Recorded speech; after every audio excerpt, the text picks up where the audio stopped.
अस्सलाम वालेकुम क्लास। आज हमने क्वेश्चन नंबर 17 करना है। Our trader has 2 bank accounts. एक ट्रेडर है, उसके ना 2 बैंक अकाउंट हैं, account number 1 and account number 2। The following particulars relating to the account number 1। ये जितने भी नीचे इन्होंने दी हुई हैं वो सारी अकाउंट नंबर 1 के पार्टिकल्स हैं। Available on 31 March 2005। Prepare the bank reconciliation statement as 31 March 2005। सबसे पहले उन्होंने पासबुक का हमें बैलेंस दे दिया हुआ है। Passbook balance overdrawn. ओवरड्रॉन से मतलब है कि जो पासबुक का बैलेंस जो है वो ओवरड्राफ्ट है, तो ओवरड्रॉन भी कहेंगे, ओवरड्राफ्ट भी कहेंगे। अब पासबुक का बैलेंस ओवरड्राफ्ट है तो इसका मतलब नॉर्मल बैलेंस इसका क्रेडिट होता है, लेकिन जब ओवरड्राफ्ट हो जाए तो वो डेबिट बैलेंस होता है 30,000 से। उसके बाद cheque drawn prior to 31 March 2005 but not presented as yet 8,000। अब 8,000 जो है वो नॉट प्रेजेंटेड चेक हो गए, तो ये डेबिट है। ये भी डेबिट, ये भी डेबिट, तो दोनों हो जाएंगे plus. Interest deposit by bank but not entered in cash book. Interest हमने डिपॉजिट करवाया था, ठीक है, बैंक की तरफ से, लेकिन वो कैश बुक में एंटर नहीं हुआ, तो इसको भी हम डेबिट कर देंगे। उसके बाद है bank transfer account number 2 and to account number 1 recorded by bank on 31 March but not enter in cash book. हमने जो है ना अकाउंट नंबर 2 से अकाउंट नंबर 1 हमने बैलेंस ट्रांसफ़र किया था, लेकिन हमने उसको कैश बुक में एंटर नहीं किया, तो वो हम एंटर कर देंगे। Bank charges debited by bank. Bank charges bank वालों ने डेबिट कर दिए हैं, ठीक है। कहाँ गया? But not record in cash book. Cash book में रिकॉर्ड नहीं हुए, तो हम इसको कैश बुक में रिकॉर्ड कर लेंगे। तो क्वेश्चन शुरू करते हैं जी। तो क्लास अब हम क्वेश्चन शुरू करते हैं। सबसे पहले हमारे पास जो बैलेंस था वो था 30,000, तो इधर लिखेंगे बैलेंस एज पर पासबुक। वो क्या है हमारे पास? Debit balance 30,000। उसके बाद यहाँ पे ऐड की हेडिंग दे देते हैं और यहाँ करके लेस।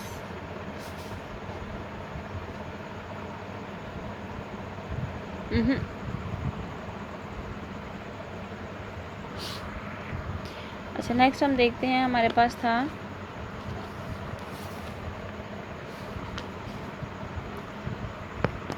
इधर उन्होंने बैलेंस दिया हुआ।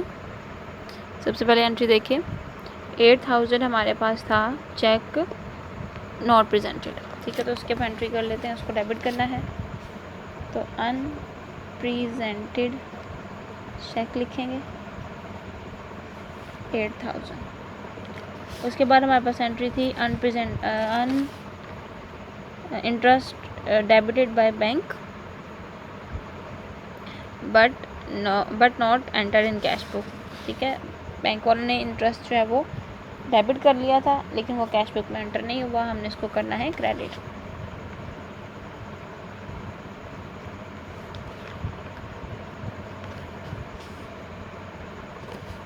उसके बाद है transfer from account number 1 to account number 2 6,000 हमारे पास वैल्यू है, इसको भी एंटर करते हैं जी। तो 6,000 की एंट्री करते हैं हम।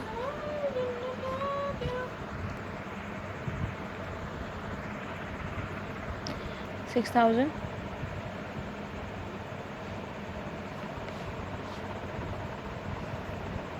रॉन्गली एंटर्ड, ठीक है। ये भी डेबिट हो गया, ये भी डेबिट हो गया। अब उसके बाद हमारे पास जो लास्ट एंट्री रह गई है, ये भी हो गई, ये भी हो गई, ये भी। उसके बाद बैंक चार्जेस बताए हैं 20 रुपीज़ हैं।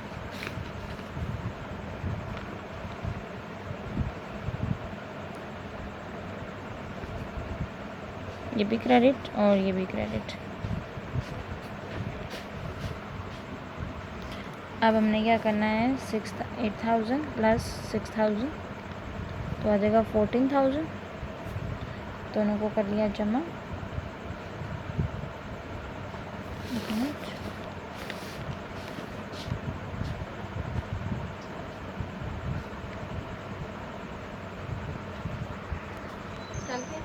$3,000 30,000 प्लस किया इसमें तो आ जाएगा 44,000।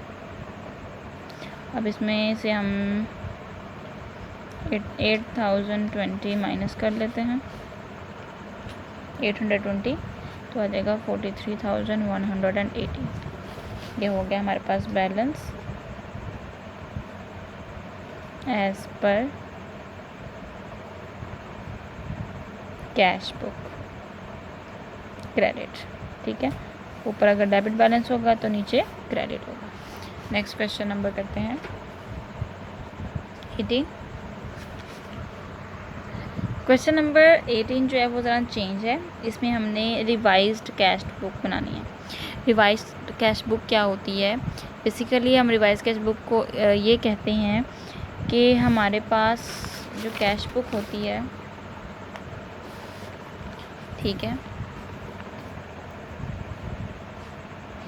उसमें कोई ना कोई ख़राबी हो जाती है। ठीक है, तो कैश बुक में जो ख़राबी होती है उस ख़राबी को सही करने के लिए हमें क्या करना पड़ेगा, कैश बुक जो है वो दोबारा बनाई जाएगी। ठीक है, दोबारा कैश बुक बनाने को हम कहेंगे रिवाइज्ड कैश बुक। ठीक है, अब इसमें हमने क्या बनाना है, कैश बुक में बेसिकली एक कैश का कॉलम होता था, एक बैंक का कॉलम होता था। ठीक है, लेकिन रिवाइज कैश बुक में हमने कैश का कॉलम इग्नोर करके सिर्फ बैंक का कॉलम दोबारा बनाना है। वो कुछ इस तरह से होगा कि हम एक तरफ बनाएंगे डेबिट का बैलेंस, एक तरफ होगा हमारे पास क्रेडिट। इस तरह से हमने फॉर्मेट बना लेना है। डिटेल्स रुपीज़, डिटेल्स रुपीज़, यहाँ पे आप बैंक लिख सकते हो खाली। ठीक है, बैंक रुपीज़, इधर भी बैंक, क्योंकि हम कैश बुक का सिर्फ बैंक कॉलम बना रहे हैं। अब हमने जोन सी एंट्रीज कैश बुक में नहीं की वो हम रिवाइज्ड कैश बुक में करेंगे। रिवाइज्ड का मतलब दोहराई हो रही है कैश बुक की, यानी कि दोबारा कैश बुक को बनाया जा रहा है। इसमें हम क्या करेंगे, बेसिकली सबसे पहले तो देखेंगे इन्होंने क्या लिखा हुआ है कि 31 जनवरी 2002 में trader has the book shown an overdraft balance of rupees 2000 at the bank. ठीक है, यानी कैश बुक का बैलेंस जो है वो 2000 शो हो रहा है ओवरड्राफ्ट, यानी कि क्रेडिट में शो हो रहा है। अब हम क्या करेंगे, क्रेडिट साइड पे बेसिकली लिखेंगे बैलेंस CD। यहाँ पे हम लिख लेते हैं ये डेबिट साइड है और ये हमारी क्रेडिट साइड है। बैलेंस BD लिखेंगे। हमारे पास क्या है उसका 2000। ठीक हो गया। उसके बाद क्या है, interest amounting to ₹150 has been credited the bank by the bank in the passbook only, यानी कि पासबुक में सिर्फ हमने इसको क्या किया है, क्रेडिट किया है। तो जिस पासबुक में क्रेडिट होगी कैश बुक में डेबिट होगी, तो हम इंटरेस्ट को यहाँ लिख लेते हैं।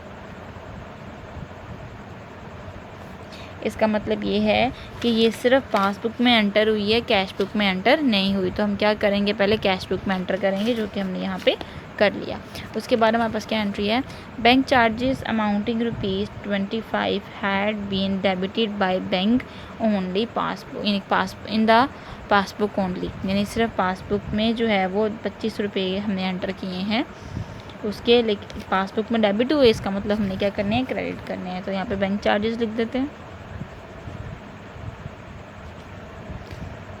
25 रुपीज़। नेक्स्ट एंट्री है outstation cheque for ₹155 banked only 29 January but not yet had been collected.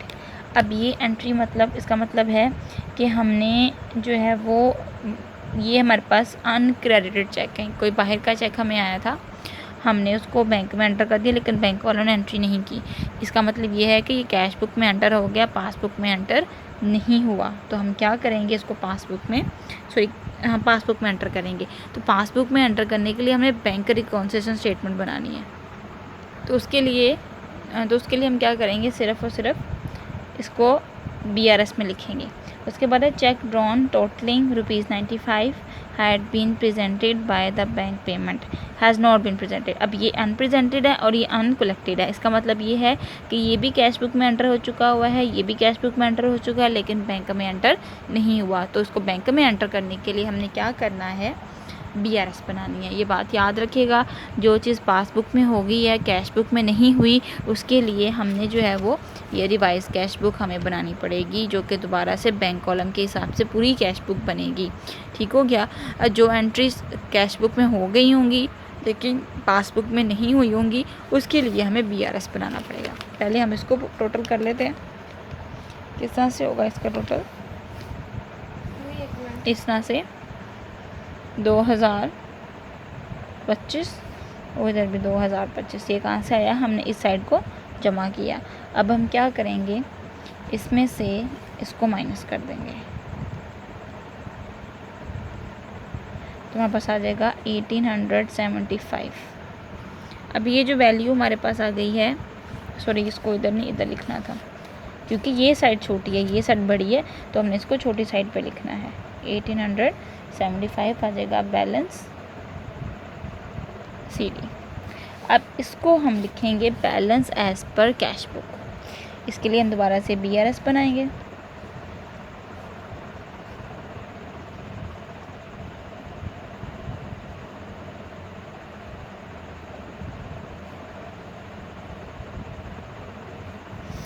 इधर भी रुपीस, इधर रुपीस और इधर डिटेल्स। अब लिखेंगे बैलेंस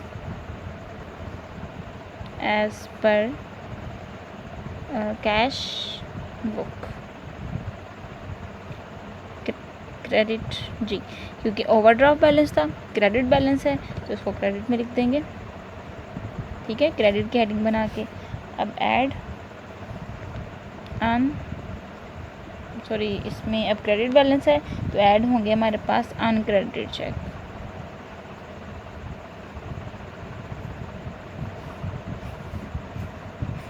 वो थे हमारे पास 155। ठीक हो गया। उसके बाद हम लेस करेंगे अनप्रेजेंटेड चेक, वो हमारे पास डेबिट होते हैं। तो ऊपर क्रेडिट बैलेंस है, इधर डेबिट है, इसका मतलब इसको लेस कर किया जाएगा। और ये क्रेडिट है, क्रेडिट तो ये हो जाएंगे ऐड। अब इसकी वैल्यू कितनी थी, 95। ठीक हो गया। अब 155 यहाँ पे लिख लेते हैं, इन दोनों को ऐड कर लेंगे, हमारे पास आ जाएगा 1230 और माइनस कर लेते हैं 95, तो हमारे पास आ जाएगा 1935। तो इसको हम लिख लेंगे 95 लेस करने से 1935। ये हमारे पास आ जाएगा ऐसे बैलेंस एज पर पासबुक।